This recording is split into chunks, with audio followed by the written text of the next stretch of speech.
presents the American Sports Cavalcade.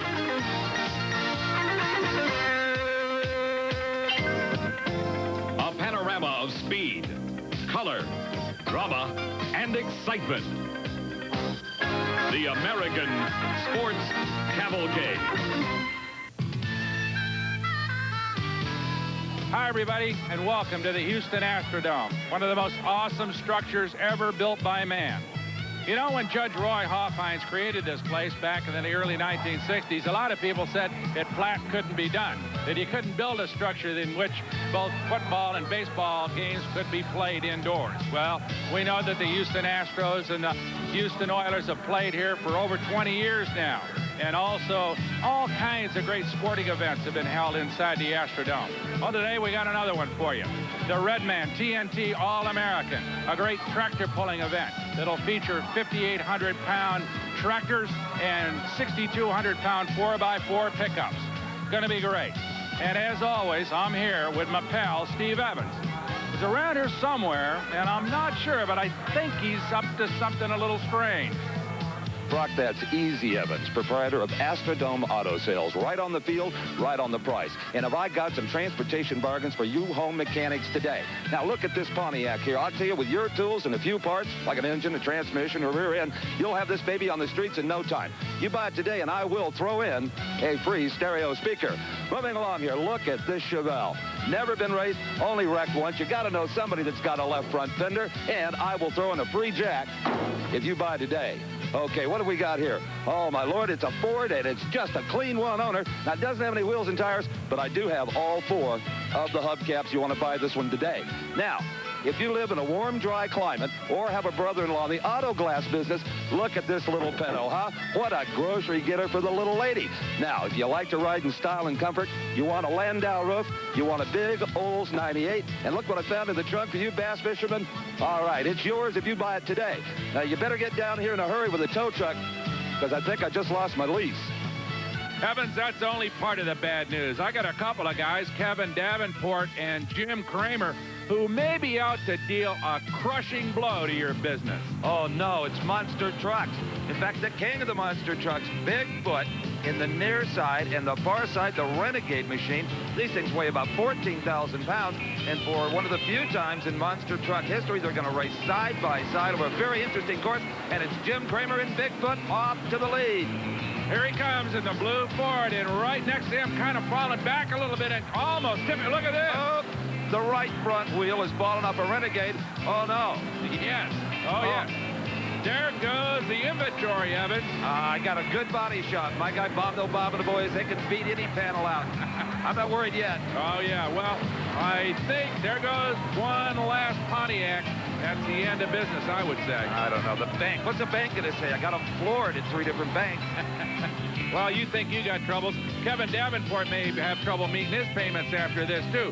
There he goes in Renegade, taking a hard ride, and you can see that right front tire of his beginning to come loose as Jim KRAMER begins to move out with Bigfoot. But Davenport, one more bounce, and I think he's going to be out of it. Indeed, that's one crippled old Chevy truck. You know, it must have been a parts failure, Brock, because these monster trucks should be a bit tougher than that. Well, I hope your inventory's tougher than this, because I'm afraid you're going to send it off to the vinyl top shop at the very least after KRAMER gets through with them. Well, all these cars have my famous two-way warranty. If they break in half, you own both pieces.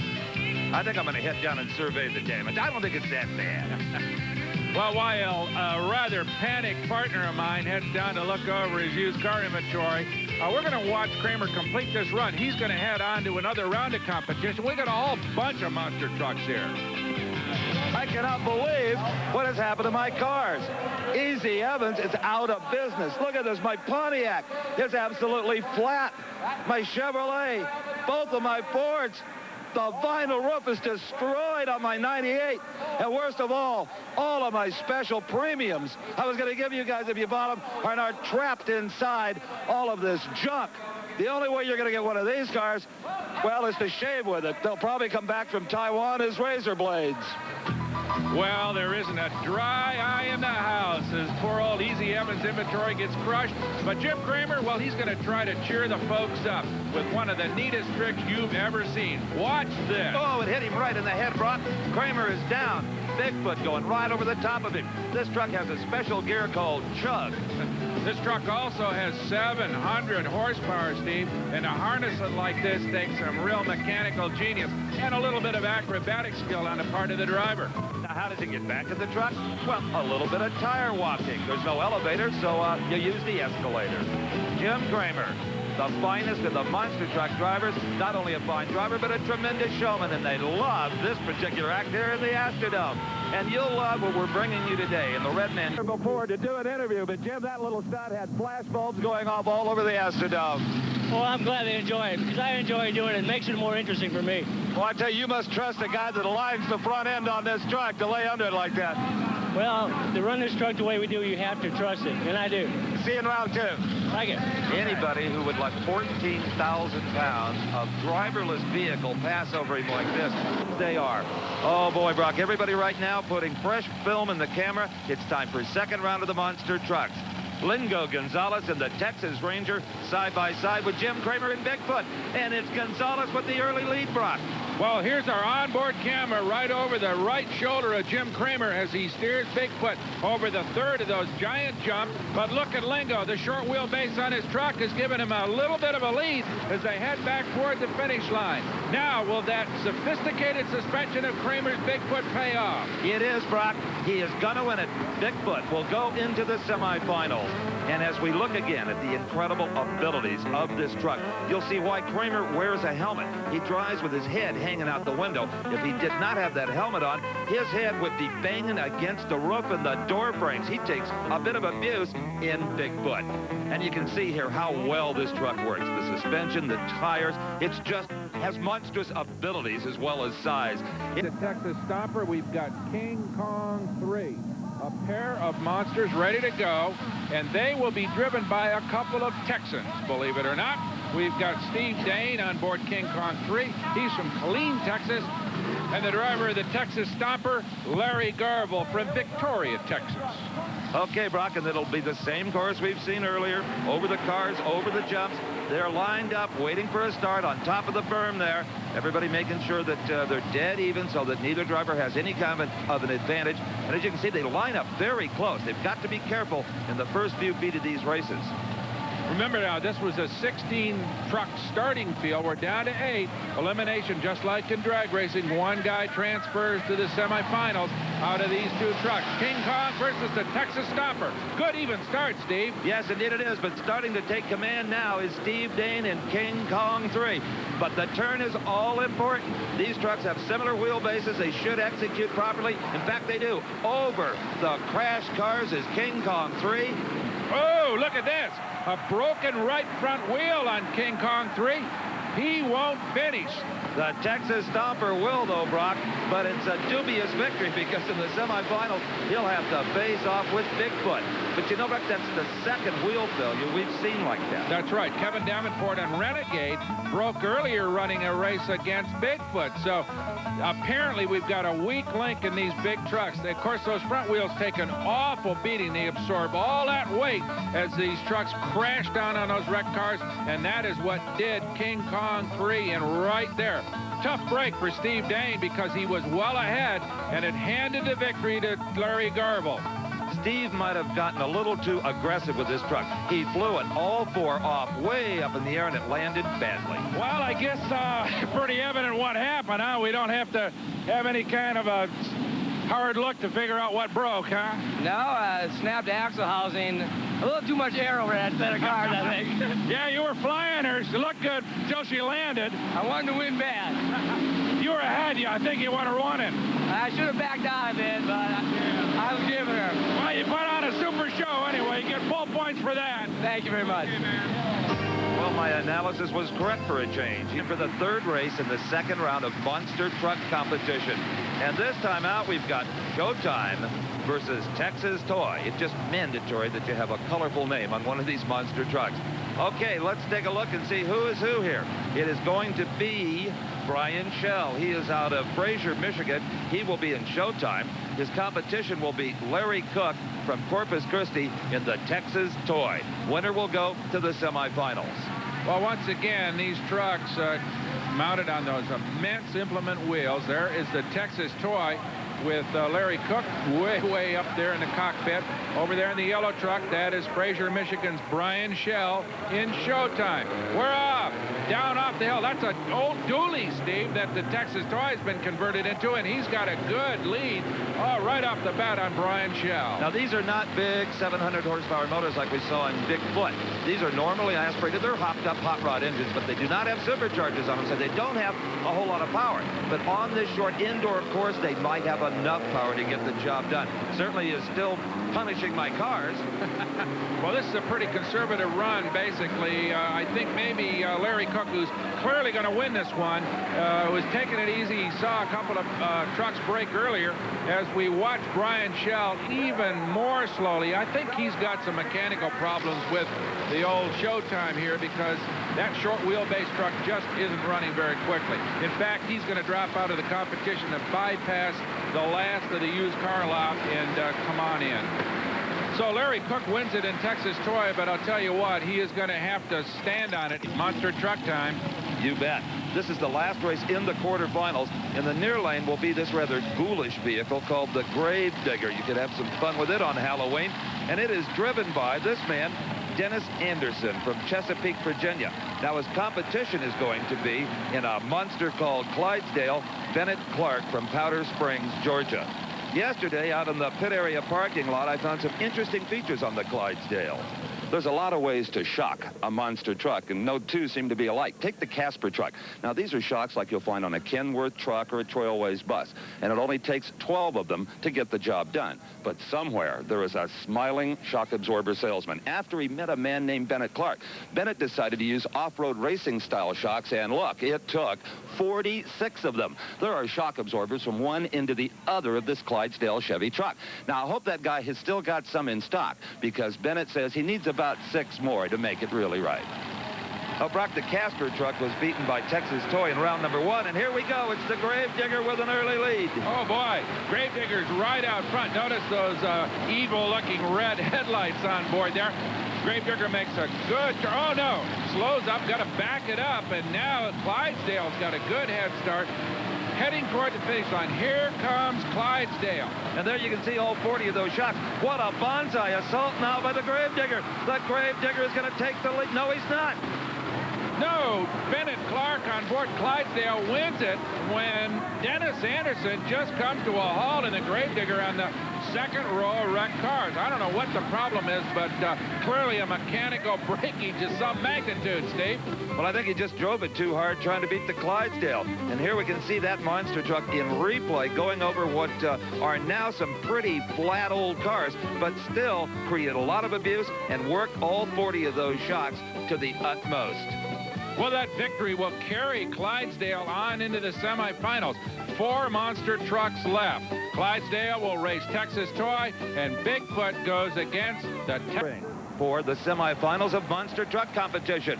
Race number 1 will pit the Texas Stomper. That's that diesel-powered truck up against the machine that created this entire phenomena. Jim Kramer in Bigfoot. They're set, they're ready, and they're off. They start right together, but immediately it's Kramer taking the lead. Looking outside the window as we look through the windshield there, Kramer is dominating again here. Now, the other truck doesn't have near the power, but if he can execute a good turn, he could make up some of that deficit, Brock. Well, Kramer just dominates this event. He used that rear wheel steering to make a nice tight turn at the end of the course and just smokes on to win it. Texas Stomper will probably finish, but at a very conservative rate. I'm sure Larry Garvel doesn't want to break anything for nothing. Those underpinnings on these machines are very, very expensive. As we watch Jim Kramer complete his run here on his way into the finals. You can see those big tires and that very sophisticated suspension working on all that rough stuff. Now let's go to Kramer. Well, Jim, old Bigfoot hasn't shown any signs of falling arches yet tonight into the final. falling arches. I like that. I tell you, it's becoming a lot quicker course like I thought it would, and I really like the layout. This is going to be a lot of fun. And the cars are becoming flatter and flatter. That means you can just fly a little higher. Well, you're getting a lot of air coming off with the cars there at the very end of the lap. Yeah, by that time you're straight. You hit the first set of cars, you really get straight for the second set and let her fly. You run the course in one gear, right? What gear? No, I run in two, actually. Do you? I'm in second gear before I hit the first or the second hill. Okay, thank you. See you in the final. Right. Doesn't much matter what the weather's like outside when you've got a dome like that over your stadium. These fans are warm, dry, and having a tremendous time, looking forward, as we are, to the last race in the semifinals of the monster trucks. It'll be Bennett Clark and the Clydesdale. You remember that truck with all those shock absorbers, against Texas Toy and Larry Cook. Now, Larry Cook, remember, has got a diesel on board, that big converted dually. There's the Texas Toy up on that first mound, waiting for that green flag. So we got an interesting matchup here, diesel versus gas, as the green flag drops. And believe it or not, the Texas Toy gets a little bit of a hole shot, so the diesel pays off right now, Steve. They should be about even on horsepower, but look at the difference in wheelbase. Clydesdale should be able to make a tighter turn. There's some suspension problems developing on Texas Toy. He still executes the turn, and it looks like he's going to pass this truck, the Clydesdale. You see it crushing cars, and even with suspension problems, Texas Toy continues in this race, and he makes it to the finish line. It will be Texas Toy in the final, and you see him dragging all of those broken rods, Brock. Yeah, those are front control arms, both snapped on Texas Toy. The question is, I would imagine, whether or not they can get that repaired. That's a pretty massive piece of equipment to work on. Let's take one more look at the race. Here comes Texas Toy. Now, somewhere right in these jumps is where that first control arm snaps. He's got a pretty clear lead. We may be able to get a look at exactly the point in which that suspension breaks. Fortunately for him, it still permits him to go on to victory. There it is. That right underneath the left front wheel, you see that suspension snap on Texas Toy. And those are the broken pieces. First one broke on the left side, and then the right side broke. Both control arms snapped. And here you can see in the chassis where they broke off. And that would take a long time to repair. Plus, he's also got a flat tire. So TNT has announced that Clydesdale will be... What were once fine American automobiles have been reduced to a pile of rubble by 16 monster trucks. I'm Steve Evans along with Brock Yates here in the Astrodome. One race to go. Clydesdale did make it. They got it fixed. Those 16 trucks have been eliminated down to 2. Bigfoot in the near lane. Jim KRAMER, Clydesdale in the far lane. This should be a good one. Clydesdale's run well. They got the motor repaired. There is the KRAMER's eye view, as it were, over the giant motor of Bigfoot. The flag is up. Should drop here in just, yeah, we've got to start. And once again, KRAMER away in a big way, Steve. And I think he does that, Brock, because as he told us earlier, he runs 2 gears. The other guys try to run it in 1. So he's got all that acceleration with a lower gear. KRAMER making his best turn of the night at the end of the course, headed back towards the finish line. And Brock, look how he abuses and pounds this truck. Anybody else who has tried that has broken their toy. Absolutely. This truck is so well designed that it dominates this class. Boy, do they love it. The fans love that truck. And here we go again. Let's take one more look. You see the flagman drop that green, and KRAMER just blasts off that mound of dirt like a dragster and heads down toward the end of the track. Now, here he goes up over the second jump. Almost see the roof of the Astrodome that time. Up ahead, the third mound, then to turn around and back across the wrecked cars. Jim KRAMER with his helmeted head hanging out of the driver's window, and look how he flies this machine, almost as if it had wings. Those great big tires just crunching down into the dirt. What a driver and what a truck. In fact, there are 8 Bigfoots total all around the country to supply the demand for promoters who want to show their fans this kind of action. Jim KRAMER, according to builder-owner Bob Chandler, is the finest driver in all of monster truck racing. I believe it. Oh, Jim, congratulations. Made it look pretty easy in a super ride on the last trip. Well, it's kind of a rough ride. I get the cars a little crooked, one to the left, one to the right. I just couldn't make up my mind where I wanted to go. Well, the folks sure loved it. You sailed the old girl a little higher the last time, kind of let her fly a little bit. I tell you, she's really a new girl, our newest truck, but we're trying to break her in right. Well, she's learning. She looks like she's behaving real well. When I can catch up to the truck, I think it's going to be a nice machine. Right now, it's ahead of me. As you can see, I'm having a little trouble. I'll catch her. I think you're going to learn real fast. Congratulations. Super, super show. Yes, thank you. Some serious competition and a lot of good fun today in the Astrodome.